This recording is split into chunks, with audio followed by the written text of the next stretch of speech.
Você tem dificuldade para se apresentar em público? Trava, sua frio, mãos úmidas, às vezes as axilas ficam suadas, né? O buço fica suado e assim, aquele desespero. Nessa semana eu tive um paciente no meu consultório que tinha exatamente esses sintomas. Ele estava tendo uma extrema dificuldade de crescer na carreira, porque na empresa que ele atua existe uma política de apresentação. E como ele não conseguia apresentar, ele ficou estagnado na profissão dele. Ele se apresentar, ele me descreveu como uma sensação de morte. Eu até brinquei com ele, falei, então quer dizer que, por exemplo, num velório você prefere estar deitado no caixão do que falar em público? Ele pensou um pouco, ele falou assim, é quase isso.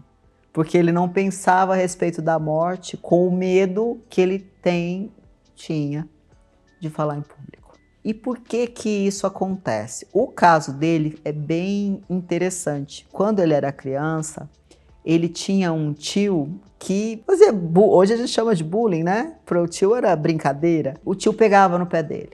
Então era só ele falar alguma coisa, o tio ia tirar sarro e sempre estava naquelas situações de reuniões de família. Então isso teve dois reflexos na vida dele. Um, ele detestar festas, e o outro era essa dificuldade de falar em público, porque ele tinha esse tio que atormentou ele a infância inteira. Para ele, criança, era terrível. Ele já ia com medo para as reuniões familiares, porque ele já antevia o que ia acontecer. E ele era invalidado, porque assim, todo mundo achava aquilo muito engraçado, menos ele. Todo mundo falava assim, nossa, mas que drama, como você é dramático, tio fulano é legal, tio fulano é engraçado, e todo mundo amava o tio fulano, e ele gostava do tio dele também, mas ele não gostava disso. Eu até perguntei se ele gostava mesmo desse tio, né, e foi uma resposta um pouco dúbia. Eu acho que virou uma verdade familiar, que aquele tio era um cara legal e que ele é que era o chatão. E não importa se ele era o chatão ou se você que está me ouvindo aqui é o chatão e que o cara é super legal. O que importa é para você. Aquilo para você atinge. Não importa se fulano acha legal, não importa que todo mundo não vê problema. O que importa é que você sente que é um problema. E para ele realmente foi. Porque, veja só, hoje ele é um homem de quase 40 anos, com reflexos de coisas que aconteceram na infância dele. 4, 5, 6 anos de idade, 8 anos de idade, não importa. Aquela situação de vexame se repetiu, se repetiu, se repetiu. Tantas vezes, o medo que ele tinha de falar em público na escola só piorou quando a gente também encontrou um trauma que ele foi falar e o professor fez uma piada em cima do que ele falou.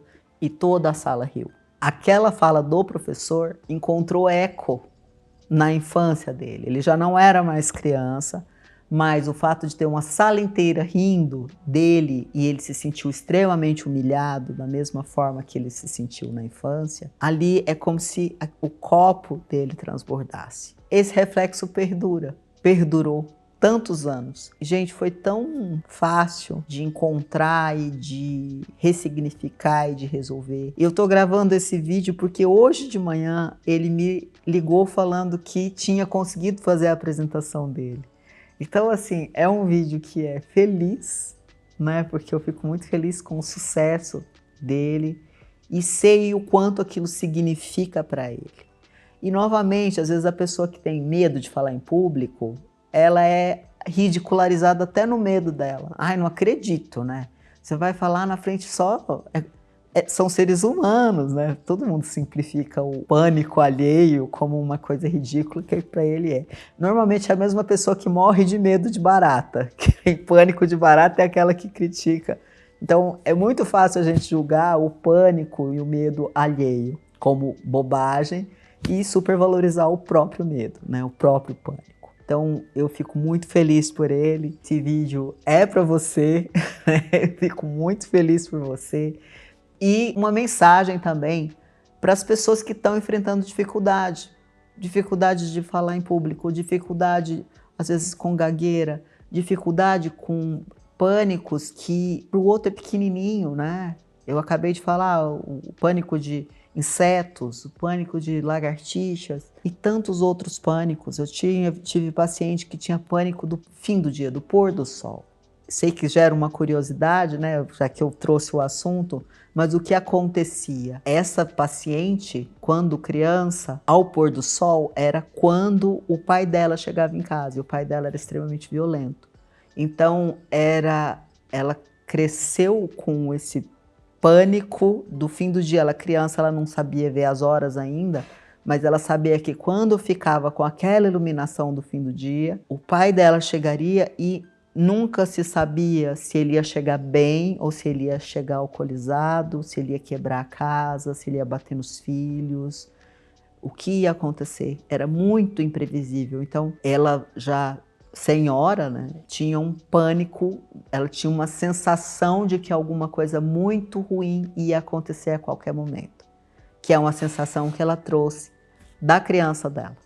Então, hoje já são 2 casos que eu estou contando que foram resolvidos com a sessão de hipnose e que pode ser o seu caso e que pode ser resolvido também, né? Às vezes a gente carrega um trauma, uma dor, uma vida inteira e isso tem solução, gente.